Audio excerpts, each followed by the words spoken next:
Hab ich gesagt, warum er reingerufen hat. Das hat ja doch irgendwie so einen Grund, wenn jemand in einer solchen Riesenrunde noch reinruft. Dieter ist mein Name, Dieter. Okay, danke schön, Dieter. Doch, Moment, jetzt kommt es mir so vor, als hätten wir schon mal miteinander gesprochen. Hast du nicht schon mal hier angerufen? Ja, sicher, mehrfach schon. Alles klar. Ich bin wieder da, die hat 8 Uhr. Aber das ging ja schnell. Hast noch nichts verpasst, ey? Nichts so Wesentliches, denke ich mal, ne? Das sehe ich auch so. Ja, wie gesagt, ich habe im Moment also auch keine großen Sprüche von mir zu geben und jetzt bin ich doch wieder etwas ins Durcheinander geraten. Wer war denn nach mir eigentlich dran? Du, Jürgen, ne? Ja, vorher war der Wilhelm noch dran. Der ist überschnitten worden. Sorry, Wilhelm, go ahead. Ja, das passiert schon mal bei 1,90 Meter. Entschuldigung, 79 natürlich. Begrüße die neu hinkommenden noch recht herzlich Wolfgang Eberhard Berndt.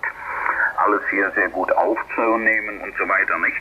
Aber die Frage, die ich beantworten wollte, die ist schon vorweggenommen von Winfried, nicht? Hans-Jürgen, die ersten Uhren, die hatten ja Kunststoffbänder und da war die Antenne im Kunststoffarmband drin, nicht? Ich habe allerdings auch so ein Metallgliederarmband, so ein Bicolor-Armband. Ich weiß auch nicht, wie die das machen. Mit Sicherheit muss das ja dann durchs Zifferblatt, nicht? Irgendwie, das Signal. Ja, interessant, nicht? Aber sind so viele Dinge, die heute machbar sind. Nochmal ganz kurz zurück auf die Weltzeituhr, nicht? Das ist wirklich eine sehr schöne Optik. Ich habe es nochmal nachgeschlagen. Hans-Jürgen, die haben die nicht mehr im Vertrieb drin, der Verlag, nicht? Wahrscheinlich haben die den rausgenommen oder wie auch immer, nicht? Also wahrscheinlich kann man sie da nicht mehr drüber beziehen.